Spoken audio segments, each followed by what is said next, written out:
welcome back to my channel. So we're going to start off with the eyes, going in with Sienna and just using this right on top of the crease just so everything blends out really nicely after. We're just using this Sigma brush, blending it back and forth, but really making sure the color is really intense. Next, we're going to be using a few shades in the Morphe 35N palette, the ones I'm pointing out right there. Using a more dense brush, I'm just focusing this more onto the actual crease area. And as you can see, I'm going back and forth with this shade as well. And after this, I did go in with a shade a little bit darker and put that in the same area. And now we're going in with black with a little bit more of a tapered brush. And I'm just going ahead and putting this in the outer V.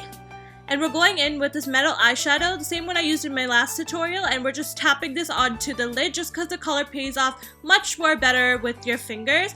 But as I'm going towards the black, I use much more of a light hand. And then we're going to go ahead and blend it in with a blending brush as well. And I like to go ahead and put in a little bit more black and then just blend everything out with a fluffy blending brush again. Then I'm just going ahead and highlighting my brow bone with a taupe shade and going on to the liner. As you guys know, with the tape, it's super duper easy to do the liner, so I'm going ahead and just creating a wing. And then we're going to go ahead with this much smaller blending brush and deepening up the black and moving on to the face. Of course, I'm using the orange color corrector, applying it anywhere I have a lot of pigmentation, and going in with Estee Lauder Double Wear Foundation and just building up the coverage. As I said, I do need about 2 layers for the coverage to be well. And now we're going to go ahead and make sure we're setting our face with the matte setting powder because I am going to be dancing and I want to make sure my makeup lasts really well. And then we're going in with the Anastasia concealer just with our fingers to apply it in the areas such as under the eyes, nose, and basically your T-zone. And then after that, I'm just going to go ahead and blend it all out with the beauty blender. So I'm just making sure it's really clean near the eye area since we did use a tape and it's already so sharp. We don't want to mess that up. And then after that, we're going to go ahead and bake our face with the same beauty blender but with banana powder. We're going for a little bit more of an intense contour today. So as you can see, I'm just really packing on that brown contour shade. And we're going to go ahead and do it in all the areas we usually do. And then also bake under that contour line just to make sure everything's super duper clean. I love doing this technique. And we're gonna go do our brows off camera and then just test everything off. I'm going in with this blush just so it matches my pink lip, really subtle. And of course highlighting with the Sun Dip Glow Kit. But today I went with a different shade just so it's a little bit more silvery. And since it is a little bit more of a silvery shade, I'm going really light-handedly and not going right away. And we're going in with a black liner and just lining our eyes. But when I do this, I also kind of bring it down just a little bit so I'm able to smoke it out. You can see we kind of do that as soon as I tight line right here. So right here, I'm just bringing it down a little bit just so I'm able to smoke it out with eyeshadow as well.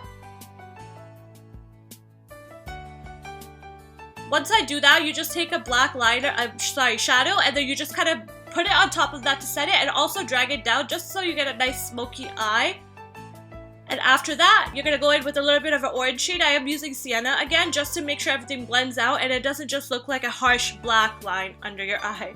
And then we're going with the blending brush and just blending all that out so there's no sharp lines and going in back with the black liner just to make sure everything is intense. And I already put my lashes on. We're going to do our lips. So I'm going with the brown lip liner and just lining my lips as I've been doing. You guys know I love this method and filling it in a little bit. I find that this makes my lips look a little bit more pouty, which I really love. And we're going with Dolce, applying it on the lips. And for the outer corners of the lips, I like to kind of use my fingers, as you'll see me doing just now, and just kind of tap it in because I find that it gives more of a gradient effect, which I absolutely love. And it makes my lips look super pouty again, which I love. So here's the finished makeup look. I'm going to go ahead and work with my nasty hair.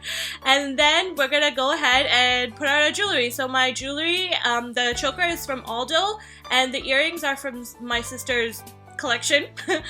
And I'm wearing this off-the-shoulder satin blouse, so just a plain black sari. And that's it, guys. That's the end of this Get Ready With Me. I hope you guys enjoyed it. I'll see you guys in my next video. Bye, guys.